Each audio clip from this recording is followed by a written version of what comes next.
wonder how many people realize that 50 years ago, being a homosexual was a crime in most nations on planet Earth. Look at the Soviet Union and read their penal code. Like, I'm not kidding. Every single communist country ever, every single socialist nation would criminalize homosexuality. Like, we're not talking about LGBT activism or waving a gay flag. Like, no. If it was discovered that a person had boot sex or sucked a penis, they would imprison them. And this is the Soviet Union. And by the way, they were actually gentle compared to what was happening in other places like Sweden, like Nazi Germany, where if you're a homosexual, they would try to castrate you. Like they would definitely try medical experiments in order to get you to stop reproducing or to at least stop having sex. And in other nations as well, like in America, they had gay conversion therapy where they would use electric shocks and stuff. And you need to appreciate just like how far we have come to the point where we don't do that anymore, right? Like most people, I'm pretty sure like outside of Twitter, because like on Twitter, I would always find like trolls that disagree with me, but in real life, like if you actually ask people on the street, they will say, yeah, I mean, it's a good thing we don't do that anymore. And so the question is like, how did we get from that place to where we are now? And the way we got to this place is by saying, all right, well, certain people are born in a way and they can't help it. You know, like they didn't choose this. And so as long as they do their thing in private and leave me alone, then I will leave them alone as well. And it's easy to prove that, you know, people are born homosexual in the way that there is absolutely nothing that would convince me right now to like another man. I mean, I could be paid in theory, right? Like I could be paid like, $5 million, go have boot sex. And I could probably do it for $5 million, not gonna lie. Everything has a price. But I definitely wouldn't like it. And I definitely wouldn't feel aroused by it or seek it out. You know, the only reason I would do it is because like the overwhelming amount of payment that's life-changing, and I know that my son is going to have like a safe and secure future. You get what I'm saying, you know, like, all jokes aside. The idea is that you could probably get a straight man to engage in something like this, but he wouldn't like it. And so, like, I assume gay people are the same. Like, I assume they are simply finding a woman the same way that I find another man. And, you know, it's not of their fault. And they want to boot fuck in private, then go boot fuck in private. Like, the way I see it, I don't have 100% certainty that my son or my grandson or my great-grandson is not going to end up being a homosexual. And I wouldn't want them to be put in a gulag. I wouldn't want the government to castrate them, right? Like, I'm thinking about that. There's always the chance. And so, like, I create the world that I want my children to live in. And I expect the same thing in return. Like, in return, I expect that I wouldn't be forced to say that, oh, yes, if a man suddenly says I identify as a woman, then if I don't want to date him, I'm somehow an immoral person. I'm a disgusting person that has to be fired, has to be ostracized, has to be mistreated. And this is where the trans activists managed to lose the social contract that the LGBT activists managed to win for them. Because the LGBT activists, when they pushed for the original tolerance and acceptance, it was the LGB alliance, right? The lesbians, gays, and bisexual alliance. The transgenders came after. And they're the ones that started stirring the pot and getting people to be upset by basically coming around and being very aggressive and saying, no, like if a man identifies as a woman, you have to date them. Obviously not all trans people said that. Obviously not all activists. But sufficient enough that it constantly appeared on my timeline again and again and again. Like this Rorschach test. Like, oh, if you happen to go out and you happen to meet a woman and you find out that she's a man, would you leave? And I remember like I was actually in a live stream with Sargon of Akkad, and Hugo, I think, or Jake, from the Bible Atheist Twins. Like, I forgot which one, either Hugo or Jake. And they literally just called me a transphobic bigot because I wouldn't want to engage in sexual relationship with a trans woman. And so, like, the social contract is gone. Like, now I don't get any respect. Now I don't get any courtesy. It's not in the privacy of their own home. Now it's on my computer screen. Now it's being forced upon me. It's like to make a choice, and I have to make the correct choice because otherwise I'm transphobic. And transphobic during that time period meant losing your social media account, meant the possibility of getting fired, meant ostracization, meant losing sponsorships. Well, why is that inflicted on people? Now, the reason that leftists pretend not to understand why a straight man wouldn't want to have relationships with someone with a penis is because they're indoctrinated by the university. The world is not really that complex. It's very simple. Every single person is a product of nature and nurture. Nature is the hardware. Nurture is your environment growing up, your circle of friends, the education you get at home, the community that you live in. Best way to describe this is with diabetes. I'm pretty much sure like everyone understands what diabetes is, right? So like, let's take type 2 diabetes. There are people that can gorge themselves on sugar, they can become fat, and they will never get diabetes. And there are other people that have a little bit of sugar, they get a little bit fat, and then they develop the illness. Why is that? Isn't that fascinating, right? Like, can science figure out why that is? Well, it's because they have a predisposition, right? So like the nature.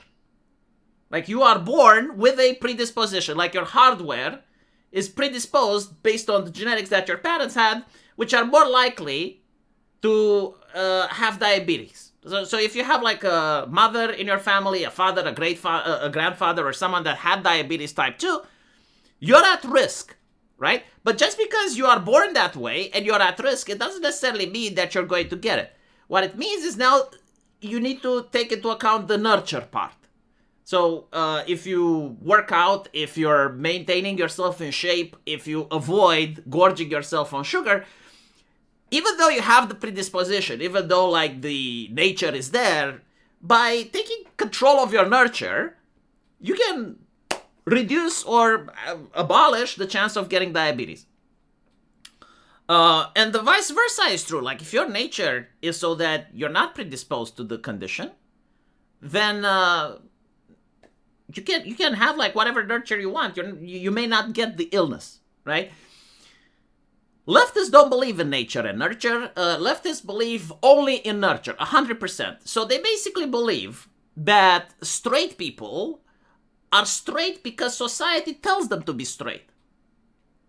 It's because when you were young, you were basically indoctrinated into liking tits, into liking birthing hips, into liking women that are not 65 years old.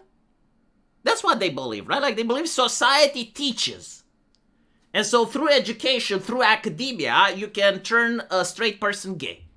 By changing definitions, by muddying the waters, by trying to confuse them, right? By changing the language, basically, you can make a straight man into a homosexual. Which, not to be rude, but this is pretty much what people with the gay conversion therapy also tried, except they weren't using academia, they were using Jesus. But the principle was pretty much the same. It doesn't work, okay? Sexual attraction is almost entirely based on nature. Like, it may have a little bit of nurture. I don't know, like there may be some triggers that people could experience growing up, which then sets them forward for life. There are certain fetishes that people are born with and then they go away. There are certain fetishes that you can develop during your lifetime, but this isn't something that can happen through logic and reason. Like, it's not people that impose themselves, yes, from tomorrow I'm going to start getting attracted by feet.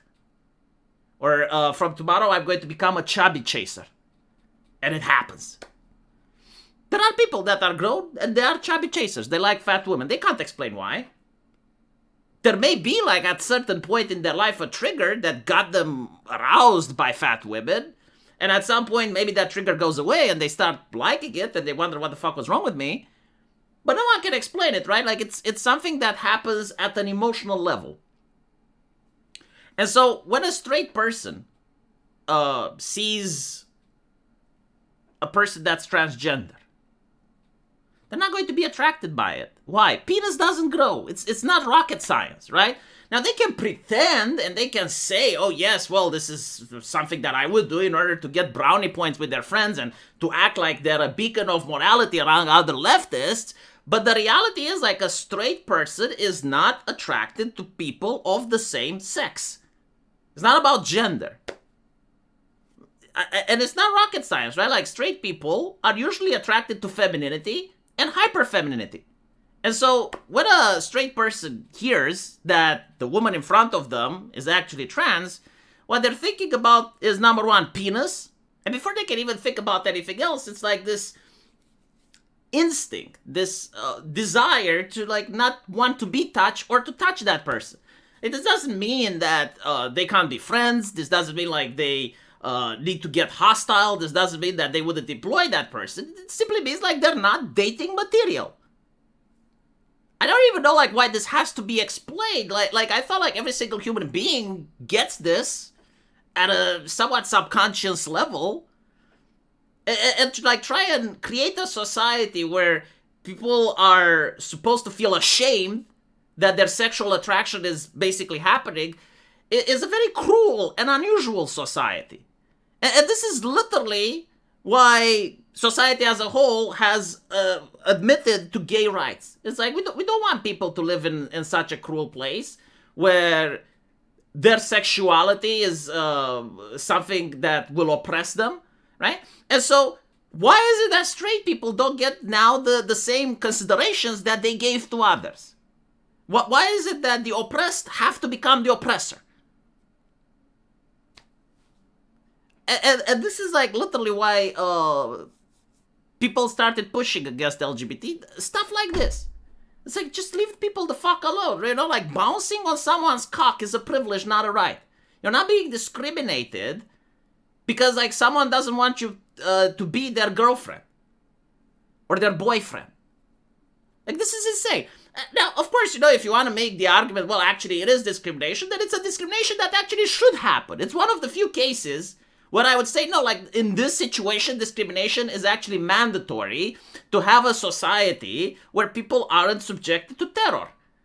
Like, the idea that you would be forced to like someone that you don't, or to pretend that you like someone that you don't, is pretty much borderline rape, right? How is it different than an arranged marriage at this point? You know, just because it's like, oh, well, if I say something else, or if I upset this, I could lose my job, I could lose my bank account, I could lose my social media, and so I have to pretend. Why would anyone want to live like that? Why would you create a society where people have to live like that? And so, you know, to answer the question, would you date Buck Angel because he was born female? Just because someone is straight doesn't mean that they like all the women. If I'm attracted to femininity and hyperfemininity, this woman isn't it. She's not a feminine person. She's not aesthetically pleasing. And again, like, this is subjective. This is what I feel, right? Because I get to decide who I'm with. If there is another straight man that wants to be with Buck Angel, you know, that's their prerogative. But at the end of the day, it's not about labels. It's not like, oh, I don't want to be seen as gay, or I don't want to be seen as bi, or no, like, this is genuinely not attractive at all for me. Would a homosexual man be with Buck Angel? And would that make him straight? Now, that's a real question. Let me know what you guys think. And as usual, I will see you in the comment section. Take care.